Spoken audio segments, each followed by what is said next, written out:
mes parts de société en tant que business angel et en private equity sont actuellement valorisées plusieurs millions d'euros et je t'explique comment dans cette vidéo. Bonjour à tous, c'est Paul-Antoine, bienvenue dans cette nouvelle vidéo. Je t'invite désormais à t'abonner et à aller regarder mes anciennes vidéos qui expliquent certains concepts, méthodologies que j'essaye de transmettre. Pour rappel, je suis dans le monde financier depuis 2017, je suis gestionnaire d'un fonds d'investissement régulé en Europe et j'ai d'autres activités dans le monde de la finance. Alors, je vais vous expliquer dans cette vidéo mon approche du private equity, du côté business angel, etc. C'est mon approche, ça ne concerne que moi, c'est ma stratégie et vous allez voir qu'elle est très personnalisée avec certains aspects très particuliers. Je ne suis pas vraiment que investisseur passif, c'est un point à prendre en compte. Si vous êtes investisseur ou investisseur et entrepreneur, ça change certains concepts car si vous êtes entrepreneur, vous avez de l'equity dans certaines choses et donc ça vient techniquement modifier votre patrimoine global en tant qu'investisseur private equity. En premier, j'aimerais parler du deal flow qui est peut-être la chose techniquement la plus importante, on va dire, c'est vraiment la base, c'est vraiment la racine de cette famille d'investissement, que ce soit en early ou en late stage d'ailleurs, et c'est peut-être la chose que vous payez quand vous avez accès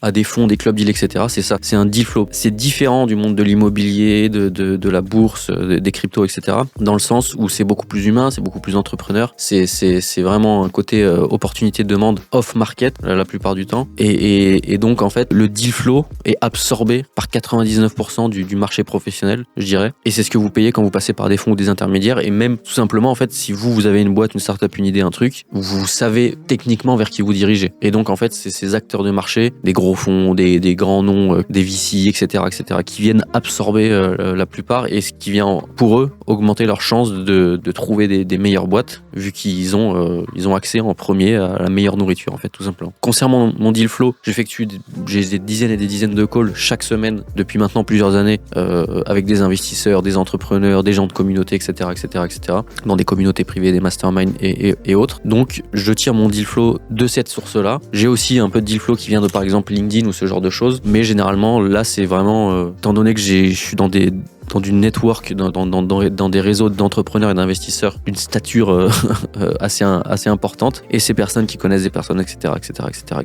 Et donc, je tire mon deal flow qui provient de ça. Et également, j'investis dans des fonds, des clubs deals, etc. qui m'offrent cette capacité de deal flow et qui, par-dessus, viennent m'offrir plus de diversification, des plus petits tickets d'entrée, parce que quand vous mettez dans un fonds, en fait, vu que c'est le concept d'un fonds, vu que c'est l'avantage d'un fonds, vous mettez 100K, vous avez 5, ce que vous pourriez pas faire par vous-même. Et ces gens-là ont des équipes, et ces gens-là ont une technicité que j'ai pas, et ces gens-là ont des réseaux, machin, des équipes, des connaissances. Pour ce qui est de l'early stage, on va dire qu'il y a 3 catégories, soit en passant par des fonds, soit en passant par des club deals, ce qui est différent, extrêmement différent. Je vais faire une vidéo à propos de ça, la différence entre un fonds et un SPV et autres. Il y a des énormes différences, c'est loin d'être tout beau tout rose. Je vais pas taper sur tout le monde non plus, mais à comprendre. Et en early stage aussi, il y a mes projets à moi que je lance, qu'on peut pas forcément que considérer comme early stage, parce que quand je m'associe, que ce soit moi ou mes associés, on vient pas de zéro, donc c'est de l'early stage parce que c'est le début d'un projet, mais c'est ce qui découle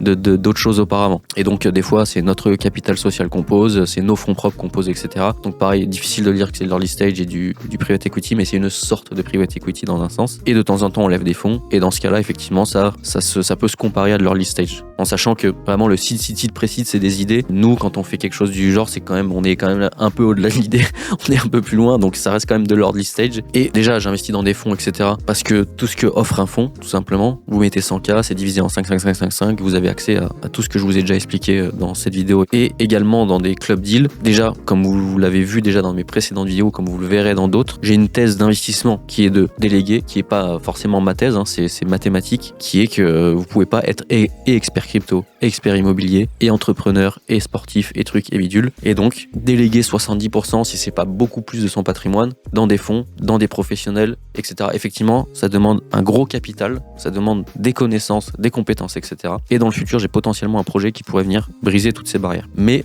c'est pour ça aussi que j'investis dans des fonds et des club deals, etc. J'ai des compétences, après j'ai aussi des business, c'est pas mon métier d'analyser des boîtes, etc., de filtrer le deal flow. J'en ai qui viennent à moi, mais c'est bien différent. C'est pour ça que je délègue à des fonds, des club deals, etc. Plus de connaissances, plus de compétences, c'est leur métier, etc. J'ai une approche pour l'argent que je ne délègue pas. J'ai une approche où je fais plutôt partie du navire. J'ai une approche où je délègue dans des fonds, etc., comme vous avez vu. Mais il y a également potentiellement pour du late stage, par exemple, c'est que des fonds à qui je délègue. Je vais pas me mettre à faire du late stage demain en me réveillant. Ah oui, il faut mettre des billets de 10 millions dans des sociétés, etc. Non, c'est pas possible. C'est des fonds, c'est des banques, c'est des trucs. Ça, c'est quasiment inaccessible pour le particulier. Donc ma stratégie pour l'early mid stage, j'ai une stratégie de délégation et j'ai une stratégie où c'est mes projets ou des projets auxquels je m'associe ou des projets auxquels j'entends parler vu que réseau, un tel qui connaît un tel, etc., etc., etc. Et donc, ce que j'aime bien faire, c'est faire partie du navire, c'est faire partie de l'aventure. Donc, c'est venir non seulement avec du capital, avec connaissances, compétences, réseau, expertise, etc., etc., etc. C'est par exemple, en fait, typiquement ce que vous faites quand vous lancez un projet entrepreneurial. C'est presque comme si vous faisiez du private equity parce que vous êtes en train de diriger la barge, etc. Vous pouvez venir avec du capital et rien, avec du capital et compétences, machin, réseau, contact, etc. Et inversement, être que acteur, pas de capital, mais par contre vous venez avec tout un panel de choses différentes. Je fais principalement ça dans le monde de la finance parce que c'est mes compétences, c'est mes connaissances, mes contacts, etc. Et pour ceux qui ont vu ma vidéo, mon histoire, il y a potentiellement quelque chose que j'ai pas appuyé, qui est que actuellement sur les 3 dernières années, c'était extrêmement dur d'acquérir des licences, des autorisations, des enregistrements de fonds d'investissement, institutions financières, etc. J'ai réussi à le faire. Je suis un des tout petits 0,1% à l'avoir fait. Et donc, c'est ce que j'apporte également quand je m'associe ou quand je veux rejoindre quelque chose, etc. Quand je veux analyser quelque chose, etc. C'est ce que vous pouvez apporter en private equity. Si vous êtes expert du marketing, eh bien, vous pouvez rejoindre des boîtes qui ont besoin de ça, qui recherchent ça, etc. Et par exemple, l'argent que je délègue, à contrario, c'est sur des thématiques que je ne maîtrise pas. Deep tech, je comprends quelque chose, mais je suis pas du tout un acteur de marché ou c'est pas du tout, je suis pas un IT guy et je viens pas de ce domaine-là, donc c'est pas ma compétence. Je préfère déléguer à des gens qui savent faire que moi mettre les mains dans le cambouis et que je sache tout simplement pas faire. Pour information, le private equity est un des 3 plus gros piliers dans ma stratégie patrimoniale, qui est pour moi les 3 piliers dans lesquels je vais investir, qui sont la crypto, l'immobilier et le private equity, avec une stratégie extrêmement particulière, comme je vous l'ai dit, étant donné que j'ai des business, des entreprises, etc., des associés dans le 3e pilier qui est le private equity, je vais quand même prendre en compte mes activités aussi opérationnelles. Donc ça sera expliqué, ça sera assez pointu, assez sophistiqué, ça pourra en intéresser plusieurs, et dans chaque famille, il y aura des sous-catégories, etc., etc. Ceci ne représente, comme d'habitude, en aucun cas un conseil en investissement ou quoi que ce soit, c'est ma stratégie, mon approche, mais si j'avais un message à faire passer, gardez en tête que l'early stage est extrêmement risqué, et non liquide. Pourquoi je dis ça? Non seulement je vais faire une vidéo à propos des SPV pour vous expliquer certains désavantages dont personne ne parle. Je vais pas taper sur les gens qui font des SPV, il n'y a pas que des gens mauvais, et c'est pas que ça, les SPV ont également un énorme avantage. Et également, pourquoi je parle de ça? Parce que je vois beaucoup de personnes, et j'ai vu des gens faire des erreurs assez conséquentes. Leur lead stage, pas du tout liquide, il y a 99% de casse, donc il y a quand même beaucoup d'investissements avant ça, sauf si vous êtes un acteur de marché, sauf si vous êtes la personne derrière le projet, sauf si vous avez des insights, sauf si vous êtes un fonds, etc. Forcément, si vous avez un edge, une spécificité, une compétence, un deal flow, je sais pas, n'importe, dans ce cas-là, d'accord. Sinon, le private equity, c'est extrêmement risqué. 99% des boîtes, je prends des chiffres que tout le monde connaît, entre guillemets, c'est plus complexe que ça, et ça dépend par qui vous passez. Mais énormément de casse, pas de liquidité, et pas de liquidité avant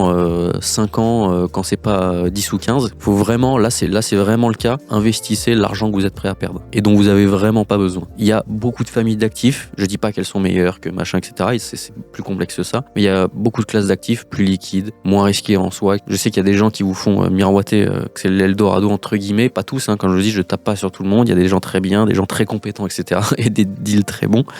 Mais c'est pas l'Eldorado de ça y est, je mets 1K, je mets 1000 euros à droite à gauche, sans compter que en rentrant dans des clubs deals, il y a des frais, dans l'SPV il y a des frais et plein d'autres, et les 99% de casse. Je répète, je tape pas sur tout le monde, il y a des trucs très bien et je connais des gens très bien. Mais faites attention, il y a quand même plusieurs trucs à prendre en compte. Si d'ailleurs vous avez besoin de mon avis sur un deal, sur un truc, sur un club deal, un intermédiaire, un fonds, un produit, etc., n'hésitez pas à me contacter, je vous donnerai mon avis sans filtre. Voilà qui conclut cette vidéo sur mon approche business angel et private equity. Je referai potentiellement une vidéo qui viendra réappuyer sur certains points dont j'ai discuté, ou certaines vidéos qui viendront vous nourrir de ce que j'ai dit, la thèse sur le patrimoine, sur le risque, etc., plein d'autres choses. Si vous souhaitez en apprendre davantage sur Sparkcore et mes services, je vous invite à me contacter sur WhatsApp, sur LinkedIn ou par mail, qui sera dans la description. C'était Paul-Antoine, merci à tous, à très bientôt.